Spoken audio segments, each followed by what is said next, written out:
যাওয়ার সময় আমি জোড়ায় ধরে বলছি, ভাই আপনি একটু সাবধান থাকেন, ভাইয়ের যদি কিছু হয় আপনাদের মাধ্যমে আমি সরকারকে বলে দিলাম।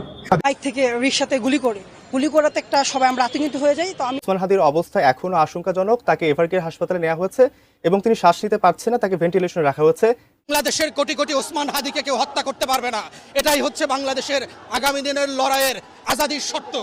ওসমান হাদির বাড়ি, সেখানেও বিক্ষোভ চলছে বলে আমরা জানতে পেরেছি। না বাঁচার সম্ভাবনায় পৌঁছেছে ওসমান হাদি। দর্শক, রীতিমতো আজ জুমার নামাজের পরে গুলিবিদ্ধ হয়ে ঢাকা রাজধানী এভারকেয়ার হসপিটালে আজ রাত অথবা আগামীকাল সারা দেশে ভয়াবহ অনেক কিছু ঘটতে পারে। এতক্ষণ শুনছিলেন শিরোনাম, এবার বিস্তারিত। মূল ভিডিওতে যাওয়ার আগে যারা এখন চ্যানেলটি সাবস্ক্রাইব করেন নাই, চ্যানেলটি সাবস্ক্রাইব করে দেবেন, লাইক কমেন্ট শেয়ার করে সাথে থাকবেন। তো চলুন আমরা কথা না বলি স্ক্রিনে চলে যাই। ওসমান হাদির যে ভাই আছে ওমর, তার সাথে কথা বলেছি। তারা আজকে যে ক্যাম্পেইন করতেছিল আপনার বিজয়নগরে, সেই সময় ক্যাম্পেইন চলা অবস্থায় তারা রিকশায় ছিল। এই সময় এসে মোটরসাইকেলে যে যারা গুলি করেছে তাদেরকে আইডেন্টিফাই পর্যন্ত করা হয়েছে।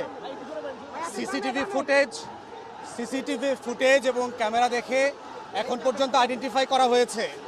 আমরা আইনশৃঙ্খলা বাহিনীকে বলছি, অবিলম্বে চারপাশের সকল সিসিটিভি ফুটেজ আপনারা কালেক্ট করেন।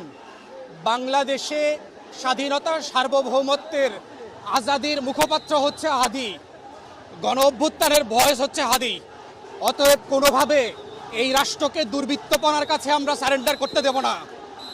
বাংলাদেশের এই আজাদির কম্প্রোমাইজ আমরা করতে দেব না। অন্তর্বর্তীকালীন সরকারকে বলছি, নির্বাচন কমিশনকে বলছি যে প্রশাসনের উপরে, আইনশৃঙ্খলা বাহিনীর উপরে যেই খুবই অল্প নিয়ন্ত্রণ এবং কর্তৃত্ব আপনাদের দেখতে পাচ্ছি, এই অবস্থায় কোনো ভালো নির্বাচন আপনারা করতে পারবেন না। ইতিমধ্যে আমরা দেখেছি যে এস আলম, হাসিনা মিলে বাংলাদেশে যে অরাজকতার প্ল্যান করেছে, তারা বাংলাদেশের জাতীয়তাবাদী দিল্লির আধিপত্যবাদের বিরুদ্ধে যারা কথা বলছে তাদেরকে তারা অ্যাসাসিন করবে, টার্গেট কিলিং করবে, সেই পরিকল্পনা করছে। আমরা সরকারকে বলছি ইমিডিয়েটলি 1 থেকে 2 দিন দেশের সবচেয়ে শক্তিশালী 52.5 এনগ্রেডে আপনারা যৌথ বাহিনী ডিপ্লয় করে কম্বিং অপারেশন করেন। বাংলাদেশের কয়েক হাজার রাজনৈতিক গুন্ডা পান্ডাকে ইমিডিয়েটলি গ্রেফতার করা জরুরি হয়ে গেছে, যারা বিভিন্ন রাজনৈতিক দলের ব্যানারে বসে বাংলাদেশে একটা অস্থিরতা, অরাজকতা এবং নির্বাচন ভণ্ডুল করবার চেষ্টা করছে। এই জায়গাগুলোতে ডিপ স্টেটের একটা সম্পর্ক আছে, দিল্লির আধিপত্যবাদ জড়িত আছে। যারা রাজনৈতিক প্রতিদ্বন্দ্বী আছে, নির্বাচনে হেরে যাবার সম্ভাবনা দেখতে পাচ্ছে, তরুণদের থেকে ডিসকানেক্ট হয়ে গেছে, তারাও ভয় আছে। এই সব শক্তিগুলোকে নিয়ে নতুন করে প্রতিবাদের আওয়াজ তুলতে হবে এবং আমরা এই বিচার, এই প্রতিবাদ কন্টিনিউ হবে। আমি সরকারের বিভিন্ন মহলে ইতিমধ্যে কথা বলেছি, যদি প্রয়োজন হয় এয়ারলিফট করে তাকে সিএমএইচে নেওয়া দরকার, যদি প্রয়োজন হয় দেশের বাইরে চিকিৎসার জন্য নেওয়া দরকার। যারা সাক্ষী আছেন, যারা ঘটনা দেখেছেন, তারা ইতিমধ্যে নিরাপত্তাহীনতায় ভুগছেন, তাদের নিরাপত্তার ব্যবস্থা করতে হবে। আইনশৃঙ্খলা বাহিনীকে আমরা বলছি আপনারা ভিজিল্যান্ট থাকেন, অন্তর্বর্তীকালীন সরকারের যে কোনো ডিসাইসিভ অ্যাকশনের পক্ষে যেন আমরা থাকেন। আমরা দেশবাসীর কাছে দোয়া চাই, সবার জন্য দোয়া চাই, আমাদের সবার জন্য দোয়া চাই যেন আল্লাহ তাআলা এই জাতিকে হেফাজত করে, দেশপ্রেমিক জনগণ এবং যারা জাতীয় নেতা আছেন তাদেরকে হেফাজত করেন, আমরা সেটাই চাই। গতকালকে তফসিল ঘোষণা হয়েছে, তো আজকে এইরকম একটা ঘটনা ঘটলো, একটা ঘটনা, তো এটাকে ভোট ভণ্ডুলের কোনো ষড়যন্ত্র হিসেবে দেখছেন কিনা? নিঃসন্দেহে আওয়ামী লীগ এবং ভারত চাচ্ছে এই ভোটটায়, নির্বাচনটাকে একটা অরাজকতার মধ্য দিয়ে ভণ্ডুল করে দিতে। এই আশঙ্কা আমরা বহু মাস থেকে করছি। অতএব এটাকে চ্যালেঞ্জ আকারেই অন্তর্বর্তীকালীন সরকারকে নিতে হবে এবং দেশপ্রেমিক গণ অভ্যুত্থানের পক্ষের শক্তি যারা আছে, ভারতের পুরাতন দালাল দিল্লির এবং দিল্লির যারা নতুন দালাল পরিণত হয়েছে, এই সব দালালকে মোকাবেলা করতে হবে একসাথে। তা না হলে বাংলাদেশের স্বাধীনতা, সার্বভৌমত্ব এবং গণ অভ্যুত্থান নাই হয়ে যাবে। সেই জন্য আমরা দেশবাসীকে অনুরোধ করছি, ভিজিল্যান্ট থাকেন, রাস্তায় আপনার স্বাধীনতা লাল সবুজের পতাকা পাহারা দিতে থাকেন, প্রত্যেকে এক একজন করে শরীফ ওসমান হাদি হয়ে যান। বাংলাদেশের কোটি কোটি ওসমান হাদিকে কেউ হত্যা করতে পারবে না, এটাই হচ্ছে বাংলাদেশের আগামী দিনের লড়াইয়ের আজাদির শর্ত। ফকিরাপুর কালভার্ট রোড ওই দিক থেকে একটি রিক্সা আসে, রিক্সা আস্তে আস্তে পিছন একটি বাইক আসে। তখনই হঠাৎ বাইকে দুইজন লোক ছিল হেলমেট পরা, তখনই বাইক থেকে রিক্সাতে গুলি করাতে একটা সবাই আমরা আতঙ্কিত হয়ে যাই। তো আমি আবার ভিতরে চলে গেছি, সবাই সচরাচর সবাই ভয় পাবে।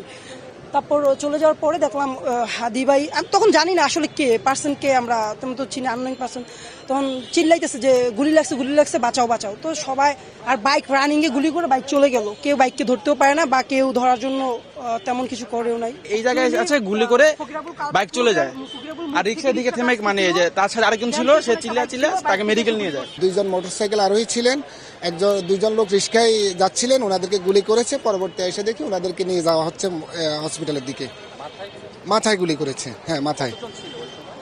এখানে ওনাদের সাথে রিক্সায় দুইজন ছিল ওনারা, আর মোটরসাইকেলে দুইজন আরোহী চালিয়ে চলে গেছে এদিকে। আমাদের ধারণা ছিল হয়তো একটা মোটরসাইকেল যাচ্ছে, মোটরসাইকেল থেকে তাকে গুলি করা হতে পারে, বাট এখন আমরা কনক্রিট কোনো সিদ্ধান্ত যেতে পারছি না। আমাদের কার্যক্রম অব্যাহত আছে, আমরা আরো কার্যক্রম সম্পন্ন করার পর হয়তো বলতে পারবো যে আসলে উনি এক্সাক্ট কোথায় গুলিবিদ্ধ হয়েছেন এবং কে বা কারা তারা গুলি করেছে। আরো কত এরকম ঘটনা ঘটবে, মাত্র তো শুরু। গতকাল তফসিল ঘোষণা হয়েছে, ফুয়াদ ভাইয়ের উপর আক্রমণ করা হয়েছে, ফুয়াদ ভাইয়ের ডিক্লেয়ার দেওয়া হয়েছে যে এখন প্রচারণা চালাইতেছেন কিন্তু নির্বাচনের আগে আর আসতে দেওয়া হবে না। আমাদের ওসমান হাদি ভাই মানুষের এত এত ভালোবাসা পাইছেন, 30-40 লক্ষ টাকা জনগণ তার পকেটে দিছে, তার ফান্ডে দিছে, যেন সে স্বতন্ত্র প্রার্থী হিসেবে এমপি নির্বাচন করতে পারে। ইনকিলাব মঞ্চের যিনি একজন নেতা, তাকে আজকে গুলি করা হয়েছে। কেন, কি জন্য, কি ঘটনা ঘটছে একটু বিস্তারিত জানাবো। তীব্র নিন্দা জানাচ্ছি। এইটা আসলে আমাদের স্বরাষ্ট্র উপদেষ্টা প্রতিদিন বলে যে বাংলাদেশের নিরাপত্তা খুবই সুন্দর আছে, এই অবস্থাতে আপনারা নির্বাচন দিবেন, মাশাআল্লাহ নির্বাচন একদম চাঙ্গে উঠবে। দেখেন কি ঘটছে। এই যে ঢাকা ৮ আসনের স্বতন্ত্র প্রার্থী যিনি ইনকিলাব মঞ্চের মুখপাত্র শরীফ ওসমান হাদি ভাইকে গুলি করেছে দুর্বৃত্তরা। দুর্বৃত্ত কারা, এটা একটু আপনারা কমেন্ট করেন। এই যে দুর্বৃত্ত বলে, নাম বলতে পারে না যে কোন দলের বা কারা, এটা বলে না, বলে দুর্বৃত্ত। এই দুর্বৃত্ত কারা, আপনারা কাদেরকে মনে করতেছেন একটু কমেন্ট করেন।